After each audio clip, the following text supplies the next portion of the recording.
لو انزلنا هذا القرآن على جبل، اگر ہم اس قرآن کو کسی پہاڑ پر اتار دیتے، لرأيته خاشعا متصدعا من خشية اللہ، تو تم دیکھتے کہ وہ پہاڑ دب جاتا، پھٹ جاتا اللہ تعالیٰ کے خوف اور خشیت سے۔ وَتِلْكَ الْأَمْثَالُ نَضْرِبُهَا لِلنَّاسِ، اور یہ مثالیں ہیں جو ہم لوگوں کے لیے بیان کرتے ہیں، لعلہم یتفکرون، شاید کہ وہ تفکر کریں، غور و فکر کریں۔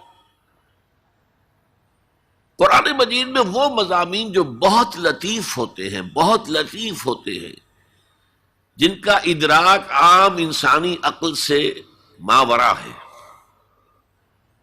اس کے لیے تمثیلیں بیان کی جاتی ہیں۔ ما لا یدرک کلہ لا یترک کلہ، اگر وہ مضمون بتمام و کمال سمجھ میں نہیں آ سکتا تو کچھ تو آ جائے تمثیل کے حوالے سے، اگر غور و فکر کریں گے تو بات سمجھ میں آ جائے گی۔ اب اس تمثیل کے حوالے سے سب سے اہم مقام جو ہے قرآن مجید کے اس اصول کے تحت کہ القرآن یفسر بعضہ بعضا، قرآن کا ایک حصہ دوسرے حصے کی تفسیر کرتا ہے۔ سورہ اعراف میں یہ واقعہ مذکور ہے کہ جب حضرت موسیٰ علیہ السلام کوہ طور پر گئے تورات لینے کے لیے، تو وہاں انہوں نے اللہ سے ایک خواہش کا، ایک درخواست کا اظہار کیا۔ مخاطبہ اور مکالمہ تو اس سے پہلے بھی ہو چکا تھا، اب یہ شوق، رب ارنی انظر الیک، پروردگار اب دیدار بھی عطا فرما دے۔ پردے کے پیچھے سے بات تو ہوتی رہی ہے اور ہو رہی ہے، لیکن دیدار بھی عطا کر دے۔ اللہ نے فرمایا لن ترانی، تم مجھے ہرگز نہیں دیکھ سکتے، ولکن انظر الی الجبل، لیکن وہ سامنے والے پہاڑ پر نگاہ جماؤ، فإن استقر مکانہ فسوف ترانی، اگر وہ اپنے مقام پر قائم رہ جائے، ہم اپنی ایک تجلی اس پر ڈالیں گے، اگر وہ جھیل جائے اس تجلی کو تو تم بھی سوچنا کہ ہمارا دیدار کر سکو گے۔ فلما تجلی ربہ للجبل، جب اللہ نے اپنی تجلی ڈالی اس پہاڑ پر، جعلہ دکن، تو وہ پھٹ گیا، ریزہ ریزہ ہو گیا۔ وخر موسیٰ صعقا، اور حضرت موسیٰ بے ہوش ہو کر گر گئے، حالانکہ تجلی براہ راست حضرت موسیٰ پر نہیں تھی، تجلی پہاڑ پر تھی، اور حضرت موسیٰ بالواسطہ اس تجلی کا مشاہدہ کر رہے تھے، لیکن اس تجلی کا نتیجہ کیا نکلا؟ پہاڑ پھٹ گیا، ریزہ ریزہ ہو گیا، اور حضرت موسیٰ بے ہوش ہو کر گر گئے۔ اب یہ واقعہ ہے، وہاں تو تمثیل بیان ہوئی اور یہ واقعہ ہے۔ تو جو اثر اللہ تعالی کی ذات کی تجلی کا ہے، وہی اثر اللہ کی جو صفت ہے کلام، اس کی تجلی کا ہے۔ اس لیے کہ صفت کس کی ہے؟ اللہ کی ہے صفات ذات حق، حق سے جدا یا عین ذات، متکلمین اس مسئلے کا حل ہی نہیں کر پائے۔ کلام اللہ کی صفت ہے، اس کی صفت کی بھی وہی تاثیر ہے۔ یہ آیت قرآن مجید کی عظمت کو واضح کرتی ہے، جیسے کہ وہ ہے فی نفسہ ہی۔ اب دیکھیے کوئی چیز بہت عظیم ہے، بہت عظیم ہے، بہت عظیم ہے، اگر مجھے اس سے کوئی فائدہ نہیں تو مجھے اس سے کوئی دلچسپی نہیں ہوگی۔ فرمایا یا ایھا الناس قد جاءتکم موعظۃ من ربکم وشفاء لما فی الصدور وہدی ورحمۃ للمؤمنین قل بفضل اللہ وبرحمتہ فلذلک فلیفرحوا هو خیر مما یجمعون۔ اے لوگو، تمہارے پاس آ گئی ہے نصیحت، موعظت تمہارے رب کی طرف سے۔ وہ صرف موعظت نہیں ہے، سینوں کے اندر جو روگ ہیں، جو امراض ہیں، ان کا علاج بھی ہے، شفا بھی ہے۔ شفاء لما فی الصدور، تیسرے درجے میں وہ ہدایت ہے، وہ بتاتی ہے کدھر جاؤ کدھر نہ جاؤ.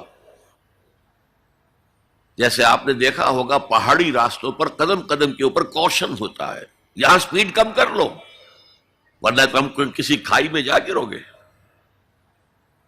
تو یہ ہدایت کیا ہے؟ دیکھو ادھر مت جانا، ادھر جاؤ. اگر ادھر جاؤ گے تمہارا سارا معاملہ تلپٹ ہو جائے گا.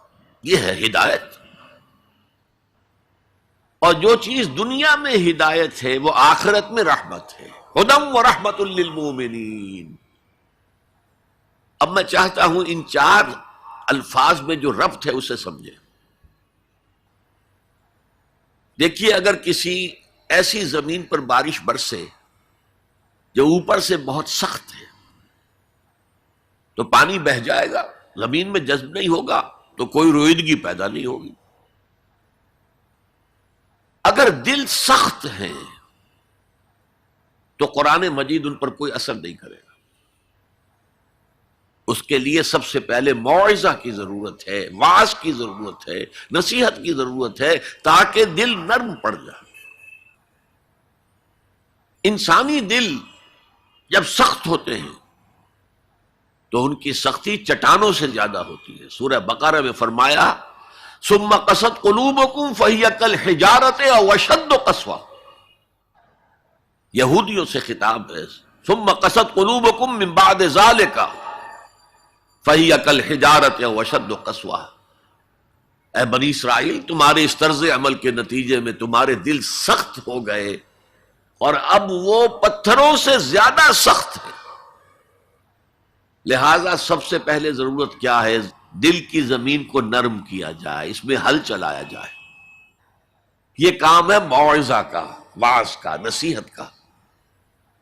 ہمارے معاشرے میں کسی زمانے میں واعظ کا بڑا رواج تھا.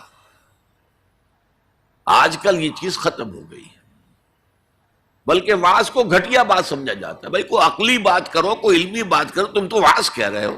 گویا کہ واعظ گھٹیا چیز ہے. نہیں، واعظ سے دل میں رقت پیدا ہوتی ہے، نرمی پیدا ہوتی ہے.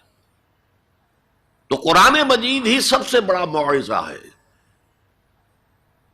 ہم نے بدقسمتی سے کیا کیا، جب واعظ کہے جاتے تھے تب بھی مثنوی مولانا روم سے، ضعیف احادیث سے، واعظ دستاں زنو افسانہ بند. واعظ بڑے اونچے اونچے ہاتھ چلا کر اور افسانہ جو ہے بیان کر رہا ہے، لیکن اس کا حال کیا ہے؟ از خطیب و دیلمی گفتار اوست، بعض ضعیف و شاذ و مرسل کار اوست.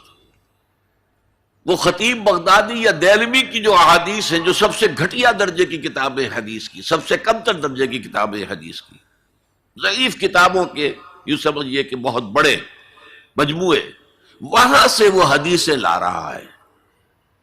الضعیف و شاذ و مرسل کار ہو، ضعیف حدیث، شاذ حدیث، مرسل حدیث سے وہ بیان کر رہا. قرآن سے اس کا کوئی تعلق. قرآن مجید سب سے بڑا واعظ ہے. یا ایھا الناس قد جاءتکم موعظۃ. یہ دل کو جب نرم کرتا ہے تو پھر اس میں جذب ہوتا ہے. یہ سیکنڈ سٹیپ ہے اس کا. اور جب دل میں جذب ہوگا تو دل کے اندر کی بیماریوں کو دور کر دے گا. دل کے اندر کی بیماریاں کون سی ہیں؟ تھرومبوسس نہیں، جائنا نہیں، وہ اور ہے. وہ دل کی بیماریاں جن کے لیے قرآن شفا ہے، وہ ہے تکبر، حسد، حب مال، حب دنیا، حب جاہ، حب شہرت. یہ ہیں وہ چیزیں کہ جو اصل ہیں، جو دل کے امراض ہیں. ان سب کو جڑ سے نکال کر پھینک دے گا قرآن حکیم. یا ایھا الناس قد جاءتکم موعظۃ من ربکم وشفاء لما فی الصدور. وہ ہدن، اور وہ ہدایت ہے. انفرادی زندگی کے لیے بھی ہدایت ہے، اجتماعی زندگی کے لیے بھی ہدایت ہے.